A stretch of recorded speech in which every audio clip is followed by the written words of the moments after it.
welcome to He Did This To Me, the sports podcast from a father and son who happen to be mostly optimistic Mets, Knicks, and Jets fans. My name is Nick, a.k.a. Goody, and with me is my old man, a.k.a. the big guy, Noel. And just like his name, all we do is win. Let's get to the show. It's time to begin. After splitting a 4-game set with the Atlanta Braves, the Mets took 2 out of 3 from the Minnesota Twins. They did get knocked around a little bit today. Severino probably had his worst start of the season. Mets end up losing 8-2.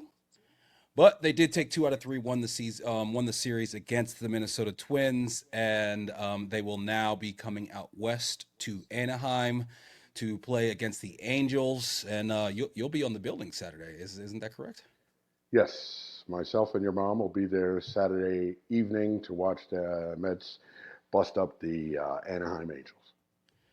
Yeah, it'll be interesting to see, what this team does in this next stretch, because they have now done the thing that we always ask, which is, continue to win series, continue to tread water. Don't just go in the total tank. And then, every once in a while you pop off a win streak. After sweeping the Yankees last week, you felt like you were on top of the world. They win those first 2 against the Braves, and you're like, oh man, we're going to be the number 1 wild card spot. And then we don't score for like 18 innings straight or some shit like that. And you're like, uh-oh. But, hey, at the end of the day, they are, doing what they need to do. They are still in wild card position, but there is a ton of teams that are all very close. So there's still a lot to play out there.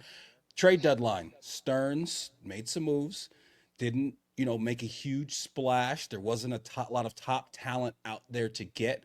That was kind of the feeling across baseball. And it was something that he said today when he was being interviewed by Keith and Gary in the booth, saying that, there wasn't talent out there that I was going to just go out there and throw out, some of my best prospects for. We were able to keep all of our top prospects while bringing in, some guys that can definitely help. We got this guy, Brazaban. I don't know much about him.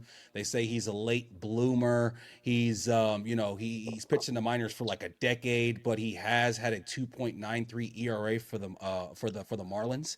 And, he's pitched really, really well. He's only allowed 20 hits in 30.2 innings. And so we bring him in. We were able to ship out Wilfredo Lara, who was not considered a top prospect for him. Then they also brought in Paul Blackburn.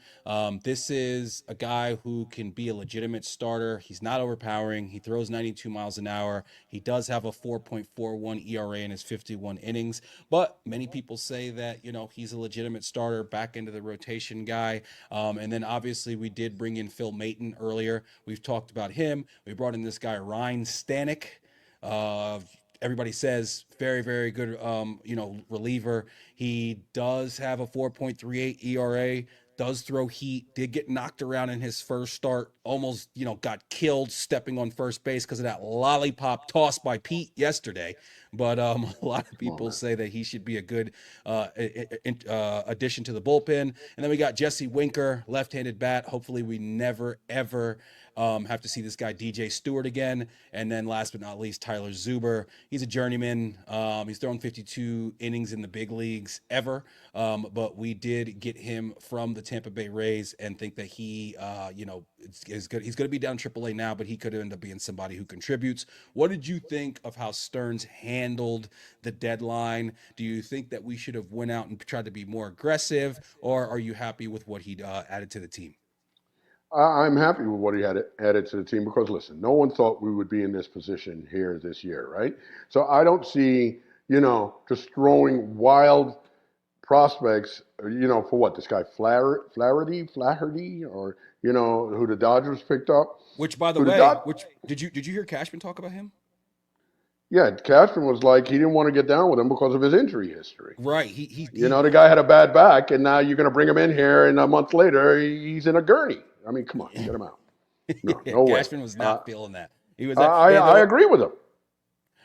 Yeah, I just thought it was interesting, like the way they asked him. He didn't want to say that, but he said, "Yeah, it just we didn't have enough, or the we didn't match up." And but he also didn't just say like, "Yeah, no, there was no injury." It seemed very much so that he was intimating the fact that this guy's injury history or whatever he has going on with his back did not make him feel comfortable giving up any type of top prospects for him. No, not at all, man. And listen, you hope you get guys that are able, that are fit and enough to play, but you hope you catch lightning in a bottle. I mean, that's what it does come down to. I think he did the right thing. Don't give up our top prospects.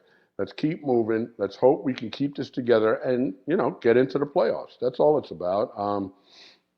You just have to keep playing, man. And anything can happen in baseball. You and I both know that. In a stretch of 10 games, everything could change. Well, speaking You of the go Yankees, right, perfect example. They lose right. those They're two turning it against the around. Mets, and the sky has fallen. They just went and swept the Phillies, who, by the way, we're only 8 games back of the Phillies. That's So right. that's not out That's of not that's not unreachable. not No, unreachable. not at And all. the Yankees, they go out, they get Jazz Chisholm. He's coming over. He's playing third base for the first time. He's saying things that I heard him get interviewed today, and he said, it's just about out here. We're out here. We're trying to get number 28. And I'm like, oh, that shit's gonna just make Yankee fan. You're gonna endear yourself to Yankee fans. Oh yeah, This they they love him. love to mention 27 whenever they can. And when you're Oh yeah. coming out and you're saying we're trying to get 28, they say that he brought a vibe. He's got Hmm. a very infectious personality. And now all of a sudden the Yankees They look like needed they're that. rolling again, and they're getting right. Volpe's hitting, Judge is having a Bonds type year, and all of a sudden they look like they're going. So as we always say, anything can change in a week. Last week the sky was falling for the Yankees. Now they look like they're getting it done. And the Mets, they took care of business. They won 2 out of 3 against Minnesota. They at least got a split with the Braves. Obviously would have loved to take 3 out of 4. The Braves Hmm. pitching, man, Braves pitching is pretty solid. Yeah, but they've got they're a going to be a lot of injuries. yeah, I mean, yeah, we're lucky that they do, because I mean, it's amazing that they're able to continue to be a winning baseball team with all the injuries that they have sustained this Yeah, year. I mean, they've lost, they've lost Acuna, they've lost Albies, Albies. and yeah, and but they continue to be a relevant team. We've made up obviously a ton of ground up on them here in this last month or so, and we're gonna have some matchups with them here moving forward. One thing I did want to point out, a tweet from my guy Howie Rose, which I don't like. First of all, I don't like the new schedule where everybody plays everybody. Okay, and everybody plays everybody, and even when we had the disadvantage of always having our American League counterpart be the Yankees, as compared to other teams having to deal with like the Tampa Bay Rays, especially in some of their down years, but one thing that I don't like is, there's less of an emphasis on playing against teams within your own division. Howie Rose posted this yesterday. He said the Mets are one of 7 teams contending for 3 National League wildcard spots. Yet 15 of their next 21 games are against American League teams. Please tell me how this ridiculous schedule, where every team plays every other team, makes even a little bit of sense. I totally agree with Howie on this one. Yeah, I don't disagree there. I mean, yeah, I prefer it the other way, but I grew up where you never played the American League, so until the World Series, Right. but I don't mind some interleague play, but now that it's become even more widespread, I think they may be taking it too far. But what are you going Yeah, I just, I would like to see, these games against teams that we're contending against, here in the near future. And, just so many games in such a condensed space, all against American League teams. I just found that to be somewhat odd. And, do? Yeah. we'll see how it all plays out. But, Pete's starting to look like he's coming around. He's starting to look like he's catching fire. He's been stringing together some multi-hit games, hit a couple bombs, turning on inside fastballs. I'm still looking for Pete to get hot in this second half Hmm. and end up having a second half that, where his numbers end up, being close to 40, being over 100. Hopefully, he can get that average up into the 250s or 60s. But what do you think of what you've seen from Pete here recently? I mean, listen, I'm encouraged, but some of his fielding has left me a bit, you know, not so happy. But That I toss, that underhand toss. I mean, come on, man. first of all, take Could it have just yourself. run to first base and stepped on first base, man. Take it You yourself. didn't need to throw the ball. Anytime you can go take it yourself, take it yourself. Okay, that should be the rule. But yeah, I mean, I don't think Pete's that bad a fielder. Some people make him out to be a terrible fielder, but I don't think he's that bad. But Recently, it's been pretty bad. Um, but I think, at the plate, Pete's coming around a little. I think having Winker behind him might help a little. But he needs to pick it up, man. We're going to need Pete to pick it up in this second half, Nick, for us to maintain. It's going to get tougher. Other teams are going to figure some things out. We've got to, we got to keep working, man. We got to keep grinding, or else we could just fall out of this very easily and very quickly. And Pete's one of those main cogs for that. I think Lindor's going to keep doing what he does. Nimmo might have some down moments, but he's going to keep doing what he He's come does. out slow. And He's come out slow from the break, but right, he looks like these last couple of and days he's been swinging the Squirrel, bat a little bit better. right, and Squirrel looks great. Well, that's what I was going to Squirrel's talk about really next. I coming mean, around, Squirrel being his is, old self. yeah, yeah. So we need Pete to be Pete, man. That's big, but fingers crossed for that guy, man, because I really want him to do well, for us to do well this year, and I want him to do well so we keep him after this year. That's the main thing. Well, some would argue that him having a somewhat down year makes it more likely that we can keep him because he's not going to have those huge suitors for a mega deal outside of New York. I Yeah, don't know exactly how that plays out. I don't even care about that now. I just want right. to maximize and make the most of this season. As you said, Hmm. McNeil continues to be absolutely on fire since he's come out of the All-Star break. Just looking exactly like him old self, hitting those line drives, down, Hmm. down the right field line into that gap, occasionally poking one out. He's, played pretty solid. He's been pretty solid in the field overall. And yeah, just loving what I'm seeing from him. Vientos again continues to just be a monster. Man, I mean, Dad, this is the thing. Like going into this season, we didn't even have this guy penciled in as our everyday third baseman. Now he looks like he's our everyday third baseman for the foreseeable future, Sure. and he's also, I mean. If this guy gets much better, he's a fantastic. He's a very good hitter right now. Extremely dangerous. Has power Yes. to all fields. Hmm. So strong, has a strong arm, though it's not always the most accurate. But I've seen his Hmm. fielding get better. He seems more confident, Hmm. and like his fielding's gotten better. I know he worked with David Wright a lot in the offseason.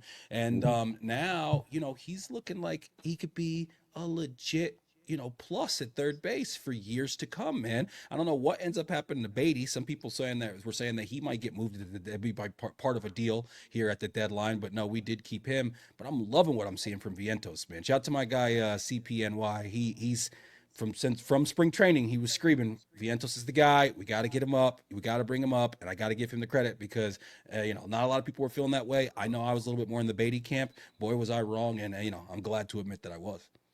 Yeah, no, Vientos looks great. I'm very happy with what we're seeing from him. Like you said, the fielding, the hitting, his bat is fantastic. I mean, the guy just, really, really hits the ball hard. I'm very encouraged with everything we're seeing from him, and I'm glad that we made the move. That hey, man, Beatty wasn't getting it done. We needed to make the move. That's it. And now, we keep it moving. And I think Mendoza's doing a good job of managing the team. He is. He is. And it's interesting because I was thinking about this last night when I was watching the game and managing. There's a lot of parallels between managing a baseball team and fielding, where if you're just making the right plays and you're making the plays all the time, nobody notices. But as soon as you mess one up, Hmm. now everybody has the microscope and everybody wants to Hmm. analyze this particular play. But at the end of a season, even your best fielders are going to make a couple errors. And it's the same Hmm. thing with the manager. Your manager's not going to, roll sevens every single time. You just Right. want to have the times he rolls snake eyes be as little as possible. And, Hmm. we've seen that from Mendoza this year. And yeah, the overall energy, Iglesias, the OMG. The one negative thing is we get Mr. Ghost Fork, Kodai Senga. We get him Oh, back. He comes that was back. He's brutal. on the mound. He's doing his thing. There's a pop up. He's going to vacate. He takes an awkward step and goes down. And I mean, to me, immediately it looked like an Achilles. Ends up just being a very high grade calf strain. Definitely done for the rest of the regular season. He's already been put on the 60-day IL. Stearns he reiterated again today that he can possibly be available for a playoff run. But yeah, man, I mean, this guy, we've been waiting for him all year. It ends up being a totally lost year for Senga. Feel for him, and it now makes our rotation more of a concern moving forward, and we lose the guy for the rest of the year and for the basically the entire season, other than a few innings. That was our best pitcher last year. Yeah, yeah, very distressing, very sad for him, as you said. But listen, to look at it half full, if there's some way that we can get in the playoffs and this guy comes back for the playoffs, holy smokes, man, that would be a very interesting boost for the postseason because he's legit. Like, he's a legit, significant pitcher. So if he can somehow come back for the postseason, fingers crossed, that could be pretty exciting. It would be interesting, especially to see how we end up deploying him if that does end up being the case, because you would think that, it would be hard to bring him back and have him just immediately, get back into being a starting pitcher. So now is he a reliever, and then in the playoffs, games are quote unquote shorter almost because, you really do everything you can to maximize getting every single out. So it'll be interesting to see, man. Marte's on his way back as well. They say that he should That's be right. getting some rehab starts here soon. And, he's just another bat to add. And, we continue to have that long lineup that pitchers have a tough time dealing with. And recently, the pen has been doing their thing. Sugar has looked good, got the 4-out save in game 2 of the series against Minnesota. And, we got to take care of business with Anaheim. We got to beat up on them. Let's get a sweep. That's Definitely, let's get at least 2 out of 3. But it'll be interesting to see what happens here in this next couple of weeks with this. We go on the road for a little bit. We play a lot of these American League teams, and hopefully we can get into that first wild card spot. And like I said, Philly, y'all aren't too far off. And I would love mm-mm. nothing more than to hawk down the Phillies one time because Oh, of what that'll they be so did to us awesome. back in 2007 and 2008. Yeah, no, that would be great. And yeah, 8 games is definitely not insurmountable. So let's see what happens. And I still got my fingers crossed for the Metropolitans. Yeah, and appreciate the Yankees going out there and taking care of business and sweeping those Phillies. And Garrett Cole was scratched from his start. Yeah. The rumors are that he was still licking his wounds from his start Mm, last week against the Mets. That's why he wasn't able to get out there. But nah, it's supposedly not anything too serious with Cole, and he should be good. Um, as far as the Mets are concerned, between now and the end of the season, obviously, now that we are in the playoff, conversation, you want to make the playoffs. If the Mets were to miss the playoffs at this point, would you consider the entire season a disappointment? Well, it would be disappointing. Like, yeah, I mean, we're in position now to be in the playoffs. I mean, yeah, I think we're going to make the playoffs, and I hope we do. And if we don't, I, as well as I think all other Met fans, will be disappointed. I'm not going to say, they shit the bed or anything like that, but I'll just say that, I think they should make the playoffs. I think they're going to make the playoffs with the way they're playing. I mean, we are one of the best teams in baseball over the last couple months, and hopefully we keep that up. But you know, baseball is such a fickle sport, man. It can change so drastically from one week or a couple weeks to the next, or 1 month to the next. But I think we'll make the playoffs. I really do. And if we don't, yeah, I'll be bummed. I'm with you on that. I think it says a lot about this team and their personality and their resolve. The fact that they've been able to get themselves back into this race, and if they now were to wither and just totally fall off, I think that that would have to say something similar about it, but just obviously in a negative light. So I think it's very important that we do finish this out and that we do get to the playoffs, especially for what we want to build. As we always say, once you get into the dance, anything that can happen. But I think it's important for us moving forward. We want to become a team, kind of like the Dodgers, where they're always in the playoffs. I know they only got one World Series, but they're always in the playoffs. They Mm-hmm. they seem to be able to move prospects for guys at every single deadline, and they still have more prospects. They still got guys coming up that are coming to the major leagues and making an impact. They still got guys at the next deadline to get rid of. So Stearns was able to keep us in a position where we can be competitive while not going out and just destroying our farm system. And so hopefully we can get in this year with a look to get even more competitive and be even more of a serious team going into next season. I think it's important that we at least start that process now by playing some baseball in October. Definitely agree. We need to, we need to, as we always talk about with the Knicks, it's about culture, right? We need to get our culture right, and I think this year has been very good for the Mets culture, and we continue to grow in that way. Yeah, I mean, the stuff that Tommy Pham said last year, coming out and saying like, I've never seen a group of position players that are this lazy and all that. I don't get that vibe about this team. I don't think Mendoza would stand for that He's a shit. bit of a jerk, by the way. This whole Tommy Pham thing. You heard about you remember the thing a few weeks ago when he was having that thing where some guy almost got into a fight or something? Do you remember that? A few weeks ago, And where he some was guy, walking out onto the field, Nick. First of all, he talked some bullshit about talking about, well, if this guy wants to fight, he'll fight. And he's like, yeah, he said some bullshit about how he can fight, which, as I always tell you, Nick, the person who's saying, I can fight, he can't fight. And then when he was walking out into the outfield, he was doing some shit like this, shadow boxing in the outfield. It's like, dude, you're a clown. You're not fighting anyone. Just play ball. I lost a lot of respect for him there. Come on, you're out. he did hit a pinch hit grand slam in his first at bat back with the Cardinals. But yeah, no, listen, I thought that the shit that he said about the Mets last year was Bush League. I thought that, Mm-hmm. listen, if you feel that way, then you voice that and you talk to guys, but then to speak about it in the press, again, like you said, the guy Wow. who's always running his mouth, typically, he's soft. The type, loud as a motorbike, but wouldn't crush a grape in a fruit fight. To quote the great Sean Carter. But yeah, man, it's I thought what he said was bush league, but I also think that there might have been some truth to it. And I think that, it's something that we needed to handle and we needed to deal with.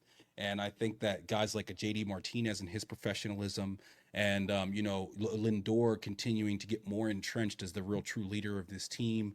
And then, the Iglesias of the world and obviously Stearns and Mendoza, carry Yeah. themselves a certain way. And it Yeah. feels different this year. I don't know exactly what's different. I don't know if guys are being less lazy and doing more this or that. I don't know. It feels different.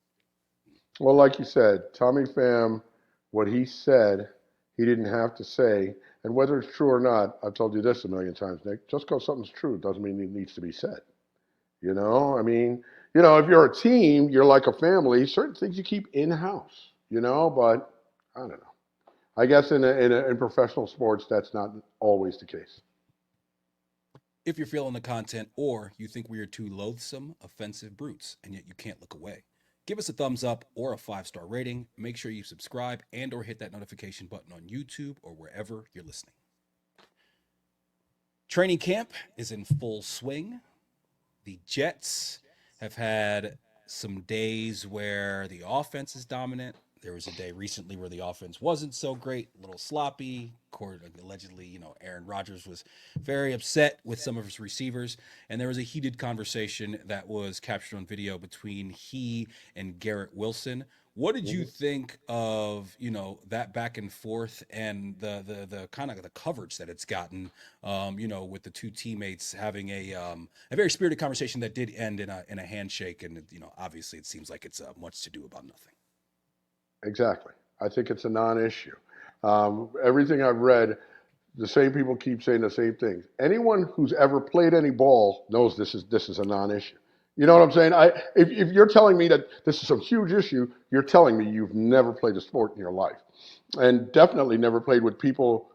Frankly, I can remember as a child some of the most heated arguments you get into while playing sports, even on the same team, was with guys on your team, and sometimes with family members, like my brother. Okay, so I don't think that's a big issue at all. I think that Nick sometimes people just I mean Aaron Rodgers, I get it. People say he loves attention, all that, blah blah blah blah blah.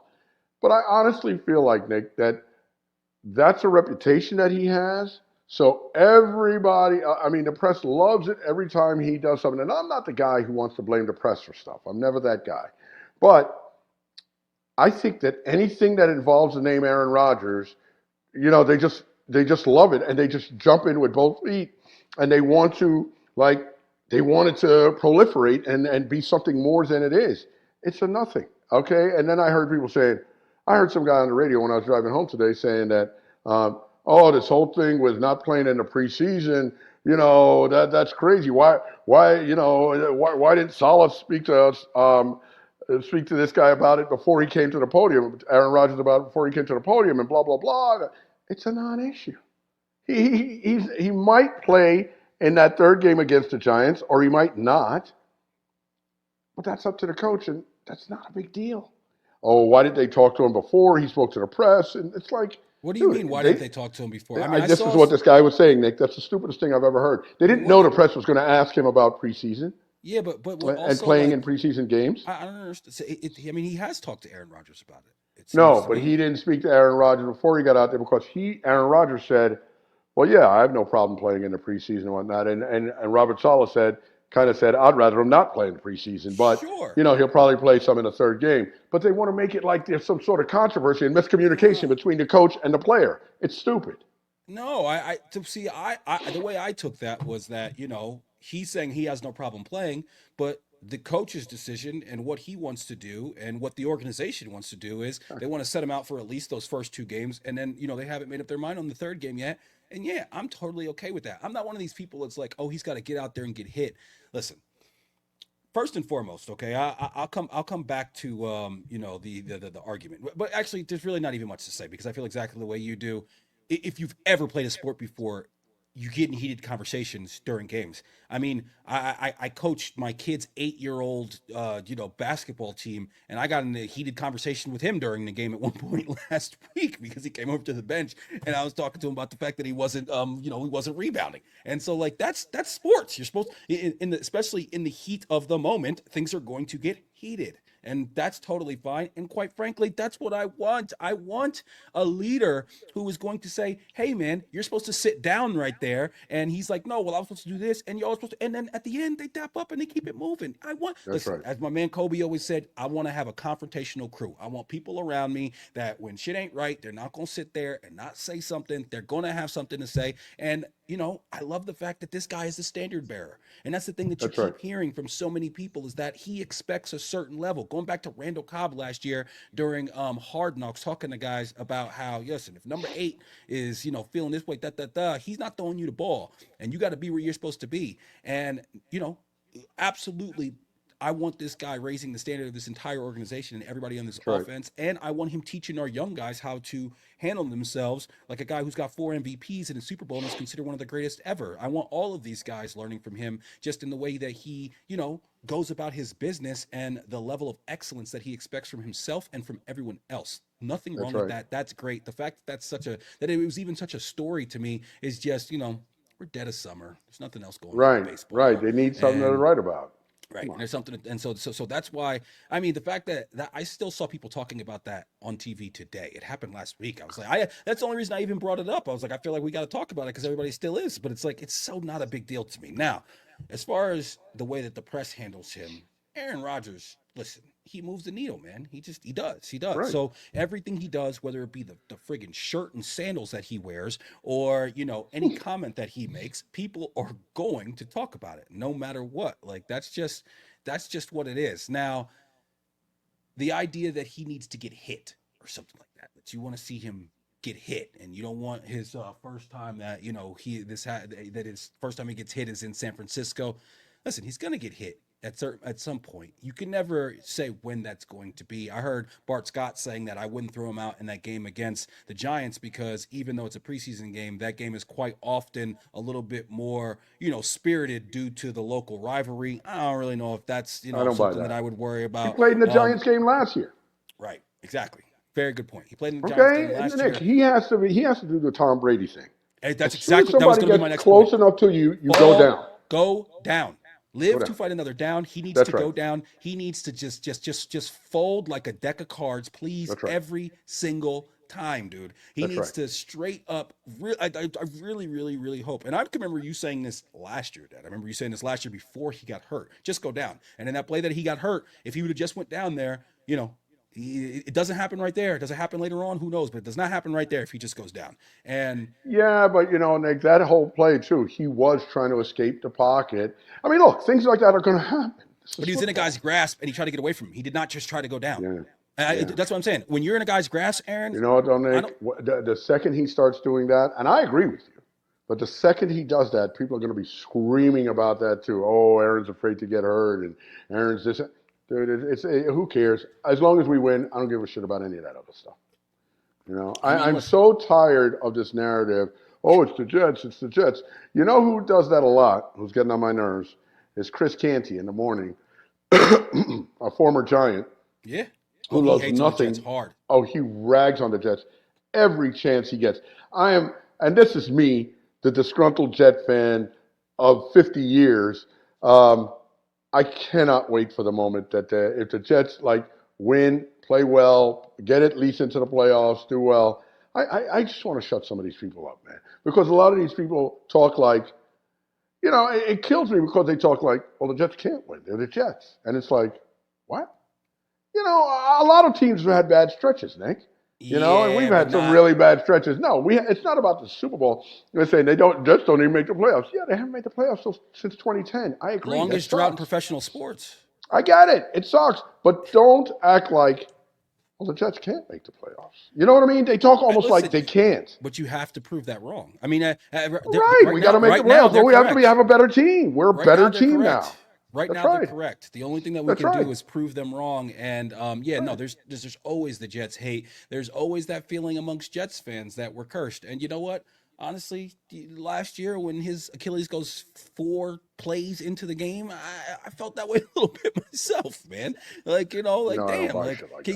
I'm cursed. we can't have nice things. I mean, and it's been a comedy of errors for quite some time now, and there's only so many teams with a butt fumble on their resume, and shit like that gets into the lexicon, and people becomes LOL Jets, same old Jets, and that's something that we deal with all of our franchises. And say Mets for sure, the Knicks are finally trying to get away from that, but not according to Shaq though, which we'll talk about here in a second. Right.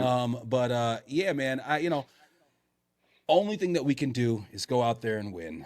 I heard Bart Scott today saying 13-4. Mm-hmm. I'm even Vegas has got us at over 9.5 is the over under. So there, a lot of people are thinking that we're going to win double digit games this year, and we need to win at least 10, if not 11, to be able to get into the playoffs. And we have all the chance in the world. I'm really interested to see once the preseason games start, what our offensive line looks like. Hopefully those guys can stay healthy. Yeah. On the defensive side, I've seen a few different people commenting about your guy Will McDonald, that he's looking very, very good in camp. They're saying that he could have Really? a Jermaine Johnson-esque type Well, of no. jump. I heard the exact opposite, Nick. I was just reading today where Will McDonald hasn't put on any weight. He has gotten stronger, hasn't put on any weight, and they wanted to put on some weight so he could, set that edge over on his side. That's supposed And to be what he's honestly, good at. Nick, He's supposed to be good at that. no, he's good at rushing the passer. He's not good at setting the edge and putting a stop out there, Nick. To set the edge, you need Yeah, that coming out strength, of and you college, that was sometimes something need that that girth. coming out of college, He's the whole setting very the edge thing, bendy. setting the edge thing was something that people coming, said he was very good at coming out of college. They were saying that he was, Well, he did that very well at Iowa State. he I've read where he hasn't done that great. Right now, they have running as the starting ends as Jermaine Johnson and the guy with the barbed wire bat, uh, um, Clemens. Michael Clemens, yeah. Right, Well, right. okay, just from today, Will McDonald was quoted as saying, "I feel like I've gotten stronger in the run game. I've been able to get knocked. I've been able to get knocked back. Now I'm just setting the edge so I can help Okay, defending on the other I hope side. so. In the backfield, I definitely feel like I've gotten stronger in every aspect, rather than just pass rush. Stronger in the run defense, keying the ball and doing what I need to do. I saw somebody I hope saying so, that man. there was a play where he beat the tackle and was just immediately into the backfield. So I don't know. We're getting conflicting reports. We're getting conflicting reports, Right, and then and obviously when it well, comes to training camp, it's you hear guys that everything. are. I'm sorry. I mean, you hear everything. You hear all different sides of the conversation and the argument.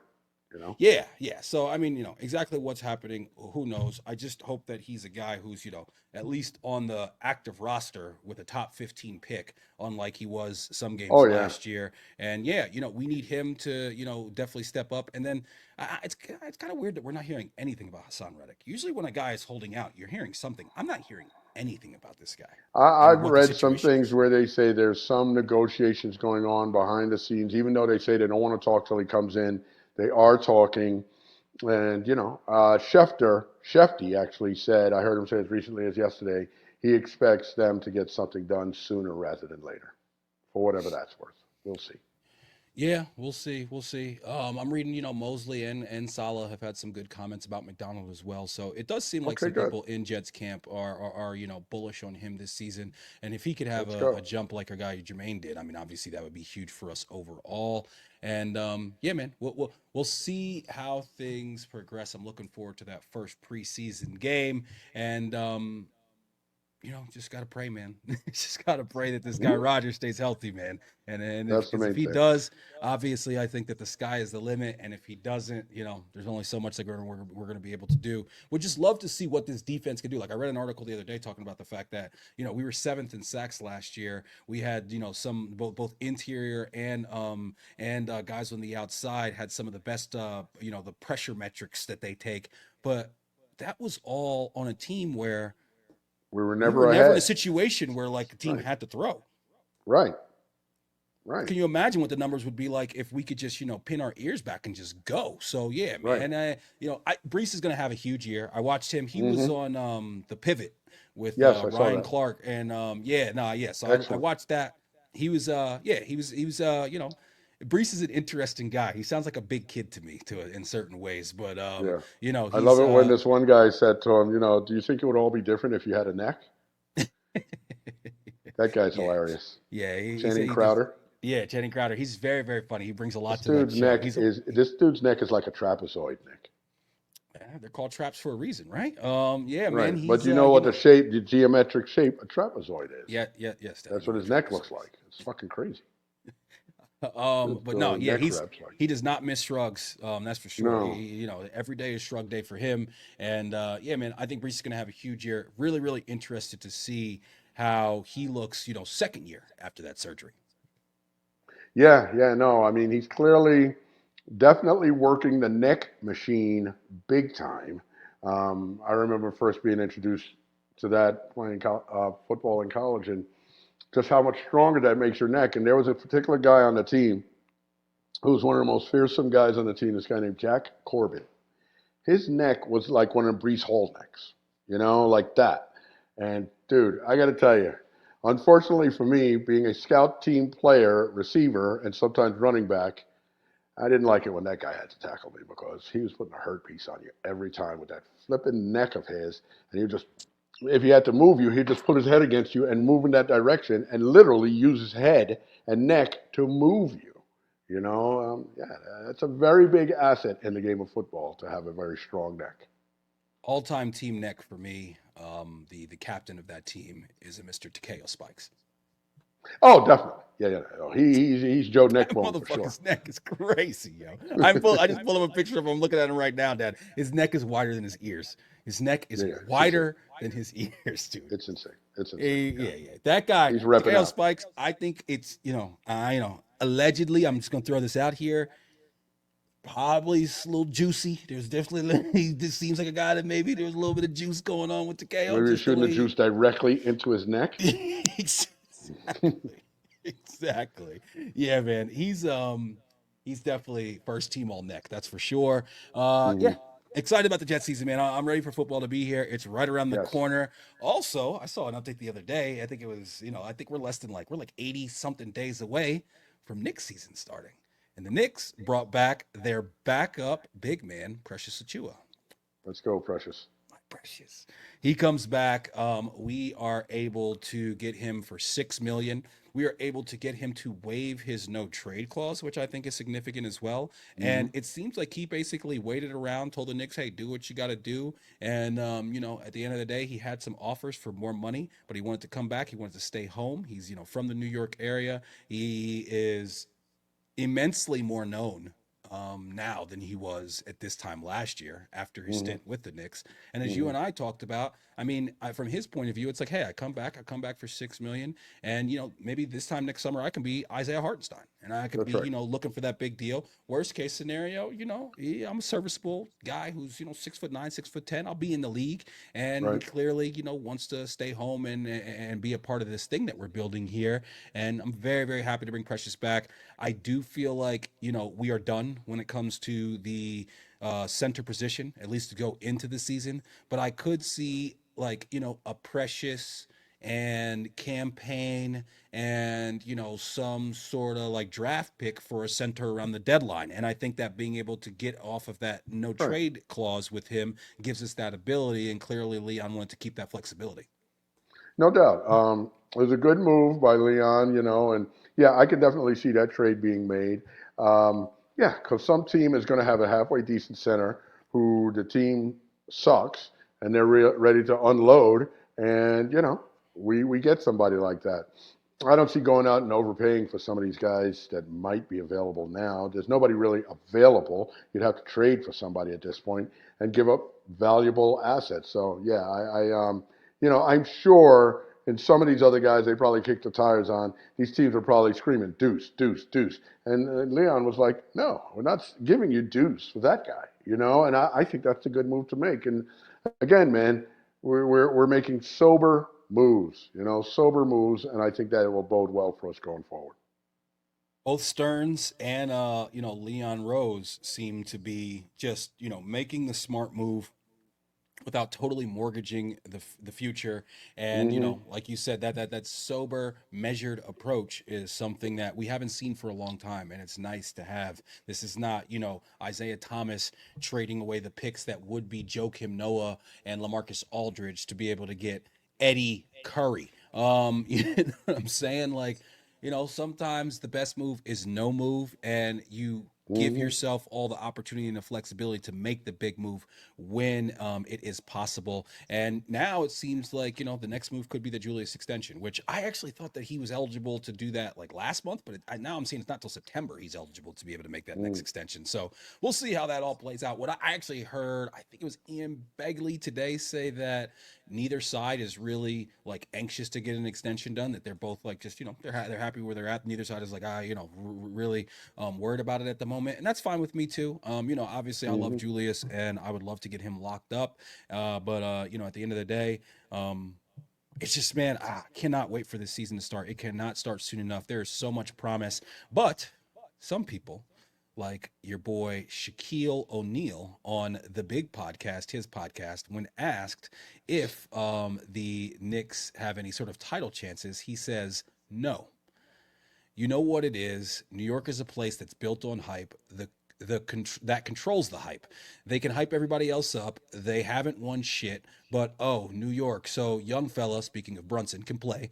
I was wrong about him. He's impressive, but they're nowhere close to winning a championship. They're going to win some games, but I'm more impressed with how many championships you won at the end of your career. What did you think of Shaq's comments? Okay, so we've spoken about how we get tired of the whole, oh, I won 4 championships, blah, blah, blah, and we get tired of that foolishness. But okay, great, Shaq. You were a great player. We get it. Who knows? Maybe Shaq, it's not like he needs the money, but he does. He is out of a job, right? He is out of a job after next season. TNT will still have it next year, right? Is that the case, or does it change Yes, this coming yes. season? No, it's Okay, yeah. Next so year they'll they'll still be have a. around next year, but listen, man, he's entitled to an opinion, and I don't. I feel like he's been a hater, off and on. More on than off over the years. He's not quite as bad as Barkley has been, but look, man, he's entitled to his opinion. I will enjoy proving him wrong too. Um, they picked against us every stage of the way, this year, and we proved them wrong over and over until we just couldn't sustain with the injuries. I'm not worried about Shaq. Shaq can keep talking his trash, and we'll worry about that. I don't think that anyone's truly worried about what he had to say. Um, but he's entitled to an opinion, and I think we're going to prove him wrong. As far as listen, I'm not saying we're going to win a championship, but I think we'll be a formidable team next year. We are going to win the championship, and fuck Shaq. I'm tired of this guy, man. It seems to be this thing where it's like there's like this playbook of like how Right. to stay relevant, which is to talk shit about the Knicks in some way, and you see it from Barkley, you see it from Shaq. I mean, I don't understand how anybody who pays attention to basketball, which I question how much basketball Shaq actually pays attention to, honestly. So with some of the takes that he has, sometimes it does not seem like he's not some guy who's just like devouring NBA League Pass like some other people are. That's clear with some of the takes and some of the lack of familiarity he has with players that aren't superstars when he's giving analysis on TNT.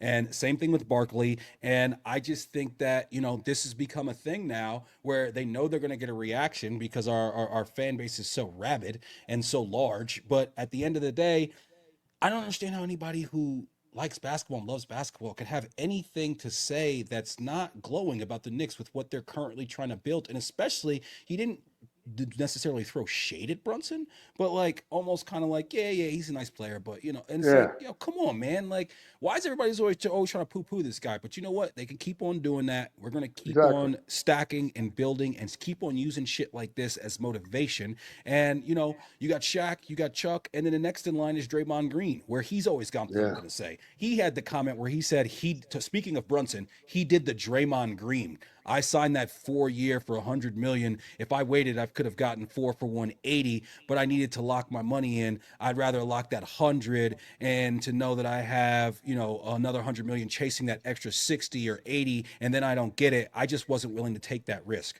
Well, listen, you weren't willing to take that risk, Draymond, because you thought that, if you got to that next point, you might not get that contract. He did something very different, and no one is calling it the Draymond Green other than you, Draymond. And the Exactly. thing is Exactly. like, I tweeted after that because my guy on NBA Central, the Dunk Central, he put up, that art that quote from Draymond, and I responded. I said, I used to defend this guy, but he continues to do anything possible to get anyone to look at him. A declining player who was situationally great, but overall just pretty good.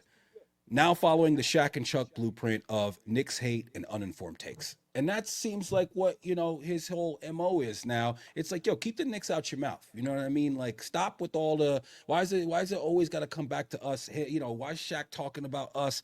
And it just seems like these guys never want to give us any credit. As you said, they continually pick against us and continually get proven wrong. And I'm glad that they got one more year on Inside the NBA so they can cover us as we go and we win that chip.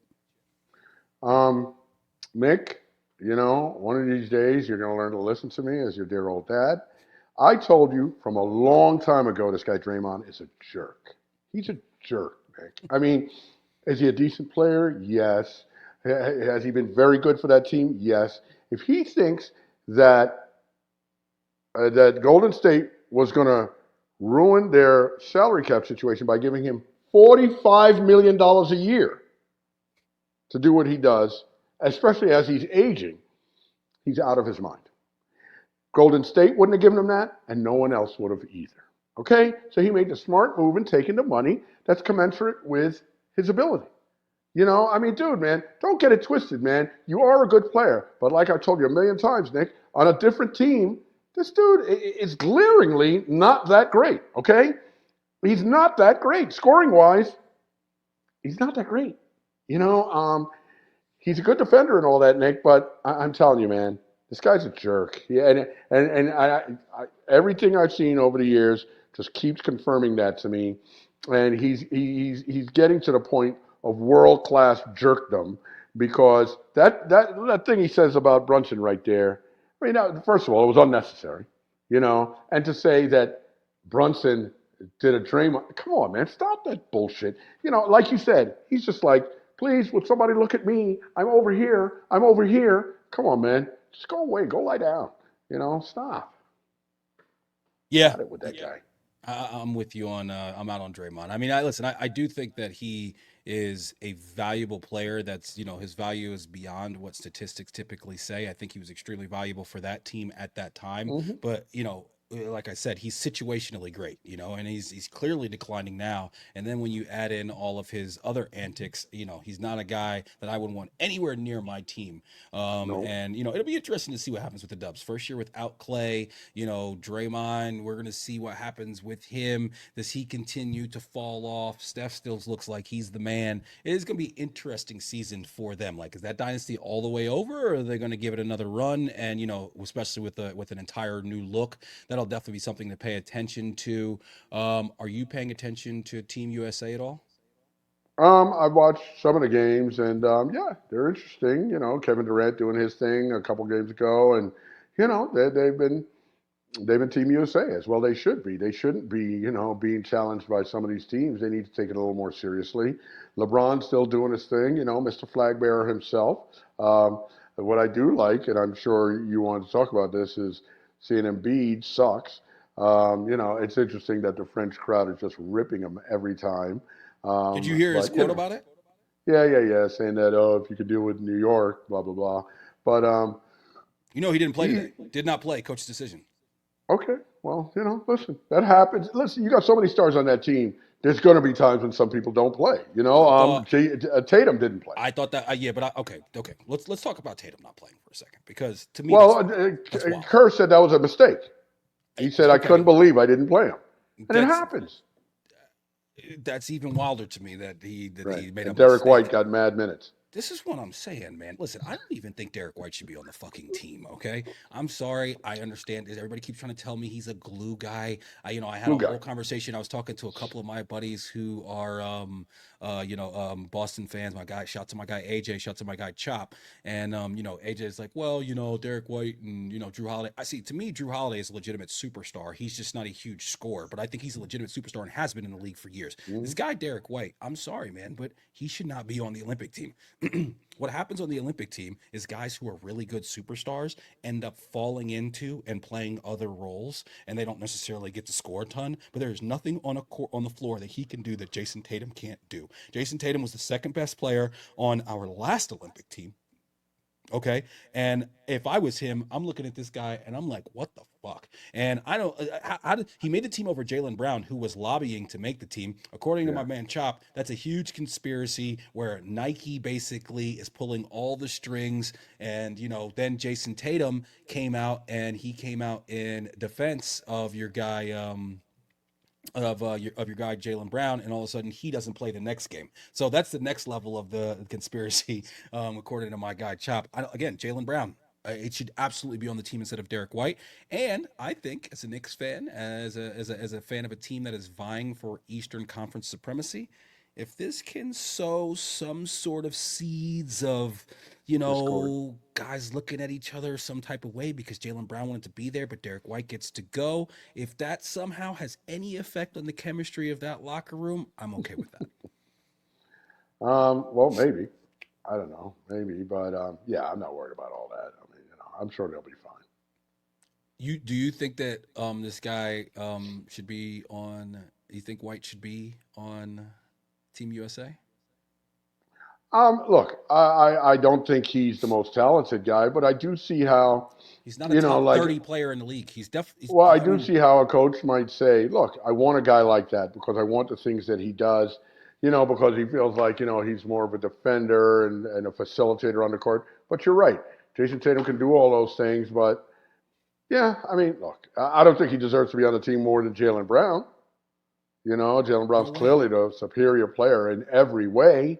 So yeah, there's that, and yeah, I could see the whole Nike thing, and then Jalen Brown is a very outspoken fellow about civil issues, and you know, He's a I don't brilliant know, guy. maybe that He's a has some. he's he's He's a a he's a very bright guy. He's Yes. a brilliant guy, Um, and he has yeah. said that there's more to say about this that'll come out at a later time. So I don't Stay tuned. take, yeah, I don't take him saying things like that lightly. To me, No. like he's not just some hyperbolic dude who's running off at the mouth. Like, there is more to this, and we will end up finding out at some point.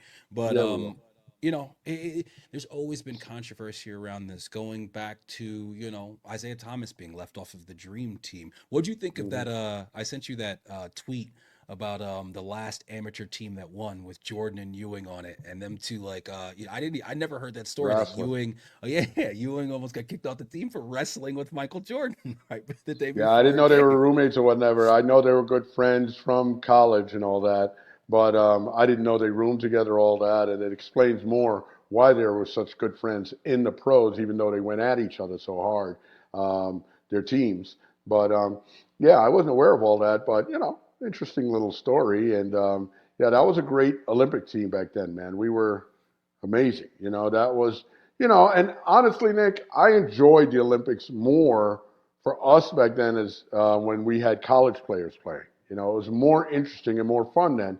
But the fact of the matter is, other teams got too good. Our college players wouldn't beat these other teams. So we had to go with our pro players because at the end of the day, they're Americans and we can't keep walking out there and losing in basketball, the game that we invented. So come on. We got bounced in 3-on-3. Both the men's and the women's got bounced in the Oh, first rounds of really? the I didn't Olympics. even know Yeah. that. Yeah, I Wow. know Jimmer Fredette was on the team. I did not see any of the game, but I did see that both the men's and the women's teams got eliminated. What happened, Jimmer? I don't know. I will tell you what I'm enjoying more than anything. Yeah, rugby. The women's rugby is awesome. You Have like you seeing seen? these? You like Did seeing I these send you the these clip burly of chicks? The Samoan woman rugby player? No. I'm going to send it to you. I sent it to Okay. your mom, and she was like blown away. Dude, it's bananas. And okay, there's a woman on the USA women's team who got the bronze, by the way. That's awesome. But there's a woman on the USA women's team. You can catch videos of her on. Dude, she's a stiff arm queen. Derrick Henry was like, I yo, know. I know who you're talking about. I see. Yeah, she's I a saw a clip of her monster. yesterday. I saw a clip of She's her. what, Crazy stiff 5'10", arming. 200 pounds, and she can run, and she's just like barreling chicks down the sideline. She's awesome. Awesome. Our first medal ever in women's rugby, right?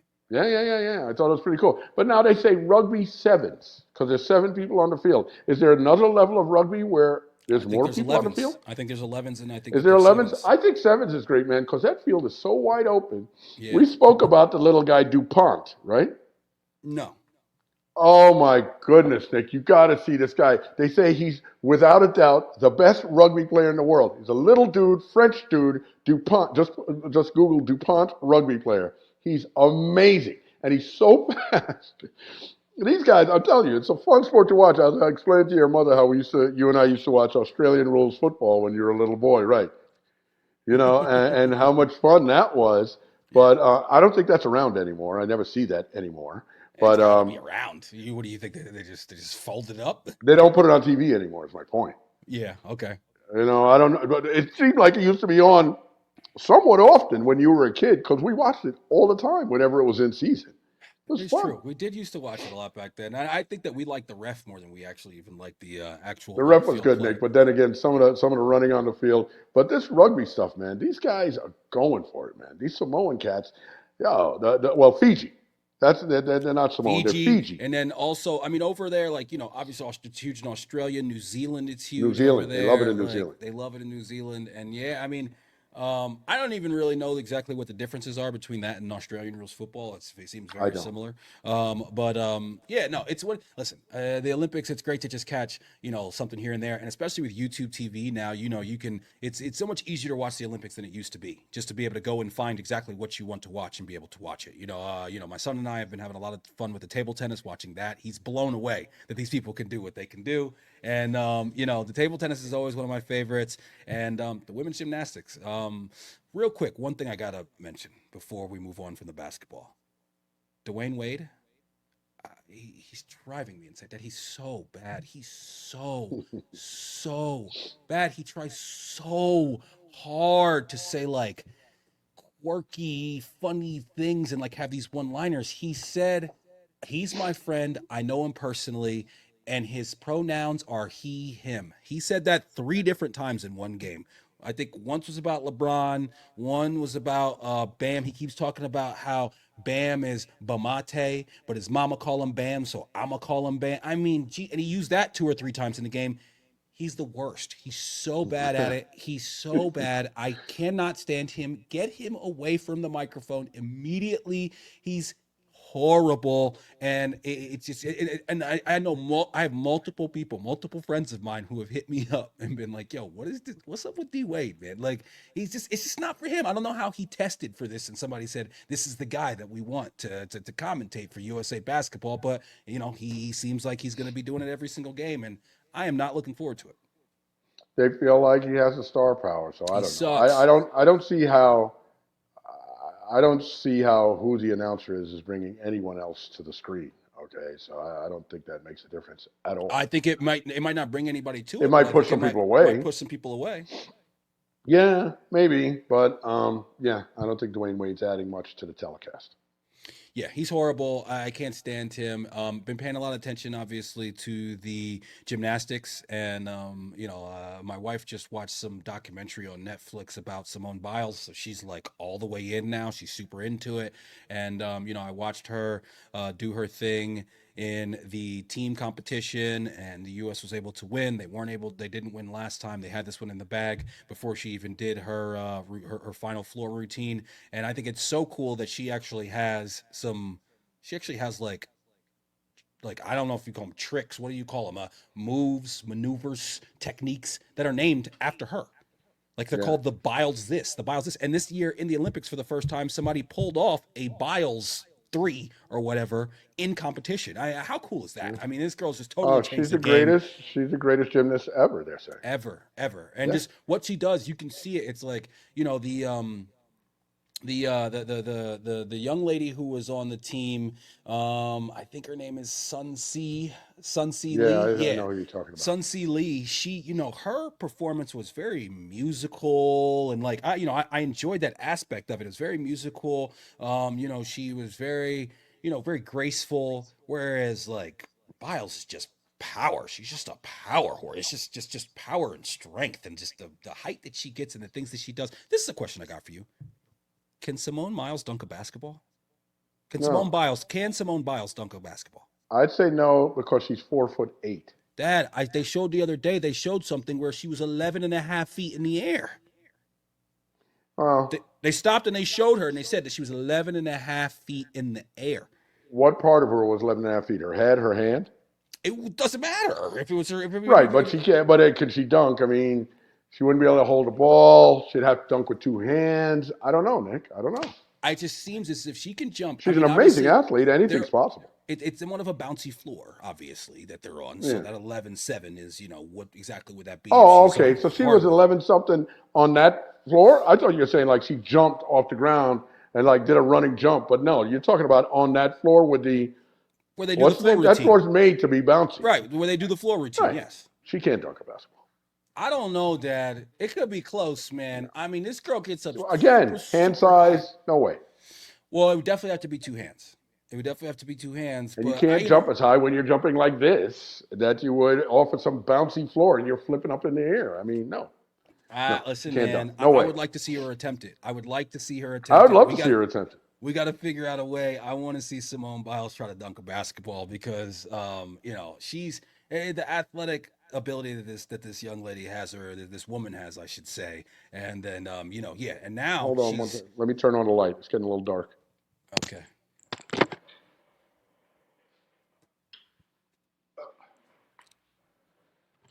Yeah, I was noticing it was getting a little dark, but I don't know how we edit this now of you just like stopping right there and then you turning on the light and then you coming back. But I guess I'll have to No, figure don't that edit it. It's real. This is real life. It was out. getting Okay. darker outside. I hadn't turned on the lights. All right. Well, yeah, I guess we're gonna have to keep this in. But just to finish on the Olympics, it's I haven't. I'm ready to get into the sprinting and that sort of Yes. thing. The time Yes. difference sucks because I end up finding out results before I actually see stuff. And I'm ready to get into the track and field. We don't really have anything as far as the men's side on the swimming, where we're not really contenders there. This Ledecky is supposed to be a beast once again, and overall, I thought that the Olympics has been a pretty good showing. It's been it's Yes. been entertaining, and like I said, it's is so much easier to view now with the multi-view, with the ability to just like look at all the different events that you're at and just go. I mean, it's crazy to think at one point you just like you had NBC and you watched NBC and you saw what they decided to put on. Now we have so much more control over our viewing of the Olympics. Yeah, no, the Olympics has been fun. I enjoyed your mom and I watched the opening ceremonies, and that was fun watching everything come down the river and all that. I like seeing the athletes on the different boats with their flags and whatnot. I mean, I thought it was cool. I like seeing the different contingents from the different countries. That I kind of like. Yes, it is. It was definitely a very interesting opening ceremonies. Obviously, there's been some controversy around it from some different people. I thought that overall, and I did not watch it from front to back, but I did watch just kind of like some highlights from it. Nothing's ever going to be as cool as the guy lighting the torch with the arrow like it happened back. I think it was in Oh yeah, that was amazing. 1992. That nothing's ever going to be as cool as that.